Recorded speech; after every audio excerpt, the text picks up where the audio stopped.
I'm Lyn Jarvis, contributing editor for Across the Fence, and today I'm joined by WCX-TV Sharon Meyer, and today we'll follow the 620-mile Golden Triangle of India, so called because of the triangular shape of the major cities that we'll visit, that include Delhi, where we'll visit the Gandhi Museum, the pink city of Jaipur, and then on to Agra to see the Taj Mahal. This will take us to the exotic and lush countryside where we're told we'll be stunned by the richness of the land and its ability to overload the senses with the pure, concentrated intensity of its colors, smells, tastes, and sounds. After that 14-hour plane ride, we're happy to be here and begin our adventure with a walk through Old Delhi.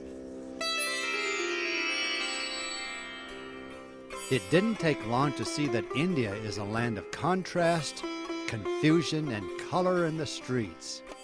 Saris, worn by the women, are bright purple, orange, yellow, and red, every color of the spectrum. Even the men dress in brightly patterned shirts that glow in the warm afternoon sun. It seems that in this land of 1.2 billion people, everyone is trying to find a way to be noticed. There is nothing more beautiful than seeing a group of women dressed in the colors of the rainbow as they walk past the camera. The markets are sensory overloads with the noise, crowds, and vendors selling everything imaginable. And I couldn't resist these silk scarves to bring home as gifts. And with so many beautiful choices, it was difficult to decide. You are immersed in the smell of spices that tickle your nose.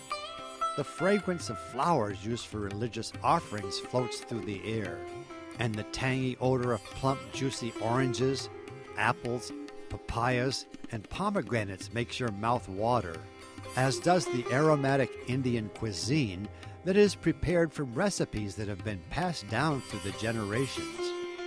And don't be surprised to see cows everywhere in India. For in Hindu belief, they represent the divine and natural and are protected and venerated. This one, like hundreds of others, provide much needed milk and freely roam the streets as they please. It is the people that really reach inside you and touch your heart. And when traveling here, you soon learn to embrace the bad with the good. With a broad and ready smile, they are more than willing to help or accompany you to where you are going, and of course pose for a photo. This young man saw me filming from across the street, and to the right, you see him dodge through the traffic, bump into someone, then make his way into position for the perfect close-up. And most times, even the begging children and persistent street peddlers will respect your personal space and eventually take no for an answer. The streets and roads are a nightmare, consisting of every means of transportation imaginable: elephants, horse-drawn carts, bicycles, scooters, and rickshaws. Add to this old broken-down trucks with passengers loaded like cattle in the back, and an endless flow of trucks carrying goods and food, creating the most chaotic and dangerous traffic situations that anyone could possibly imagine. India inherited the British custom of driving on the left side of the road, but right or left, it doesn't matter here. Thankfully, though, there seem to be few major accidents because it is impossible to go over 30 miles an hour in such conditions. The contrast of rich and poor in India is stark. The country has the second largest population of billionaires, yet 75% of the people are living on less than $2 a day. Yet, because of the caste system in India and the Hindu belief in karma, the poor are a part of the cycle of life, meaning if poverty is your lot in life, that's how it's meant to be. It is what it is.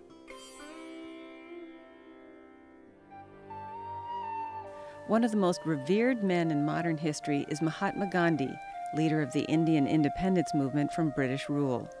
Employing nonviolent civil disobedience, he led India to independence and inspired movements for civil rights and justice around the world.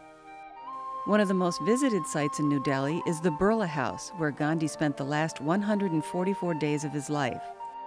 His room is simple with whitewashed walls, a cotton mat and pillow, a bench, and his writing table. January 30th, 1948 was a busy day for the 78-year-old, and his 5 p.m. meeting with Sardar Patel, a close associate, was running long. Through the window, you see Gandhi's footsteps, where he took a shortcut across the lawn for his evening prayers. The crowd of several hundred parted to make way for his passage to the wooden platform. His assassin bowed low and said, "Namaste, Gandhi." As Gandhi returned the greeting, 3 shots were fired at point-blank range. Gandhi was heard to gasp, "I Ram, oh God," and slowly sank to the ground. Within seconds, he was dead. It was 5:17 p.m. It is one of those rare moments in travel where you can stand in a spot that changed the world. After 13 days of mourning, his cremation was witnessed by hundreds of thousands of grief-stricken Indians, all captured in this historic piece of film. Gandhi was revered as a saint and as a liberator, and before all else, emotion held sway. This is what the cremation site called Raj Ghat looks like today. It's a peaceful and tranquil area with a stone pathway around an eternal flame dedicated to the father of the independent nation of India. We asked our tour guide, Samir Banerjee, to comment on the legacy of Mahatma Gandhi. But today, maybe he's not here alive in this world.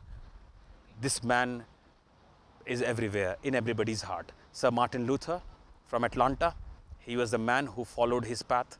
Nelson Mandela, who is no more, he followed his path. But Mahatma Gandhi, what is special about him is that when he was given the Nobel Prize for Peace, he refused it. He said, I have done nothing great. What I have done, every human being should do it. For that, I don't need any recognition. That's what the story of Mahatma Gandhi, friends. Besides the 3 major cities in the Golden Triangle, there are many interesting things to see along the way, like Chand Bayori in the small village of Ababeri. It is considered one of the oldest and deepest step wells in the world, dating back to 800 AD, with 3,500 narrow steps sinking 100 feet into the ground. This part of India is very dry, and the wells were built to conserve rainwater that fell during the monsoon season. Now artesian wells are used, as the green water attests. To the rear, there was a royal residence with rooms for the king and queen and a stage for the performing arts, all decorated with beautiful sculptures and religious carvings that I'm amazed haven't been carried off by looters years ago. 5 to 6 degrees cooler at the base, it was a place to escape the summer heat, and still is. Beside the well is a temple dedicated to the goddess of happiness, Harshat Mata. Though now in ruins, its beautiful craftsmanship is still visible. As we left, these 2 young entrepreneurs were performing for visitors. They have learned that this beats begging on the streets for a few coins. A few miles later, these colorful saris lying in the sun to dry caught our attention. Every color of the rainbow, it was a beautiful sight. It seems that some enterprising women were recycling used saris by sewing rips and tears to restore them to look as good as new. They were then bundled up, and one of the men loaded the precious cargo and headed for town with hopes of making a few rupees.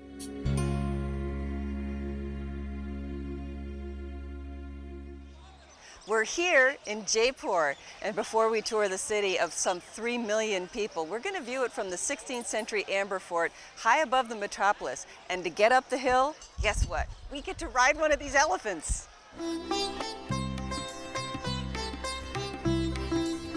It's a good idea to arrive early, as about 80 elephants are used to transport the many visitors up the steep hill to the fort. It wasn't long until my husband Rainey and I climbed aboard and were on our way. Okay, wave goodbye. Lyn and Marco Ayala, the video editor for our show today, followed close behind on a 20-year-old elephant named Arnukole. Saburin is their mahout, or driver of their elephant.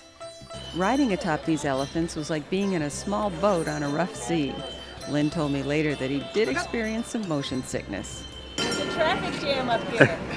Arnukole wasn't going to let a traffic jam stop her, and she charged ahead, giving Lyn and Marco a rough ride to the top. Oh, gosh. By the time we arrived, they were waiting for us and ready to explore the Amber Fort. The main entry to the fort is through the Sun Gate, leading right into the large courtyard, where you get a beautiful view of the Silla Devi Temple, positioned to get the first rays of the morning sun. To the left is Zenani Diorhi, the women's apartments where the queen mothers and the Raja's consorts lived along with their attendants. From the private chambers, they were able to watch what is going on in the courtyard below through lattice windows. They also had a stunning view of this floating flower bed built around 1600 in the middle of Moota Lake that used to grow saffron. Some historians say there was an ingenious pulley system that allowed the women to visit the garden directly from their balcony. The Mirror Palace is the most beautiful part of the Amber Fort, with walls and ceilings covered with thousands of pieces of reflecting glass. When struck by light, they sparkle and glow with colors of the rainbow. Construction of the fort began in 1592 under the direction of Raja Man Singh and is a blend of Hindu and Mughal influence. It's made of red sandstone and white marble, and as you've seen, it consists of a series of courtyards, palaces, halls, and gardens. In 1727, the center of power shifted to the valley below, now known as the city of Jaipur, with a population of some 3.1 million people. It is the capital city of the Rajasthan region and is known as the Pink City due to the fact that all buildings were painted pink, the color that signifies welcome, on the occasion of a visit by the Prince of Wales in 1853. This is the Palace of the Wind. After a busy day of exploring this amazing country, we treated ourselves to a fancy meal at an after-dinner show featuring traditional music and dance. But the show can't begin until we put on our turbans. At buffets in India, we were always encouraged to go back for more. The general plan of attack is to cover your plate with rice, curry, chicken tikka masala, or lamb korma. Place flatbread and some naan on top to be used as the ultimate scoopers for everything underneath. My favorite dessert was rice pudding, called kheer, and gulab jamun, syrup-soaked donuts flavored with saffron. And once served, the show began.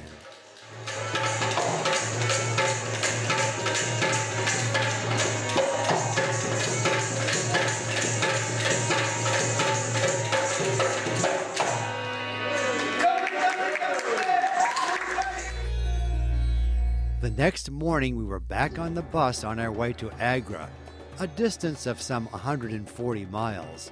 And from this vantage point, one can get a good look at what India is all about. And please excuse the reflections on some of the shots.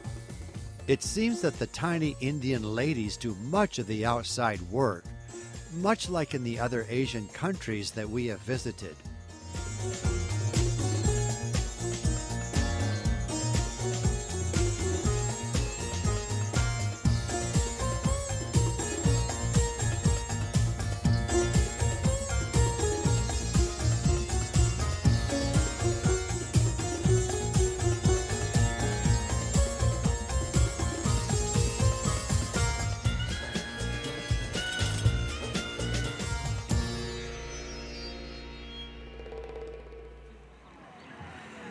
And then, without warning, there it was in the midst of all that humanity and chaos, the Taj Mahal.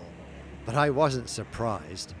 As I explained earlier, This is India. It is as it is. Join Sharon and me tomorrow for a close-up look at the Taj Mahal, and then we'll board a plane to fly to the exotic country of Nepal. For Across the Fence in Agra, India, I'm Lyn Jarvis. Thank you for watching.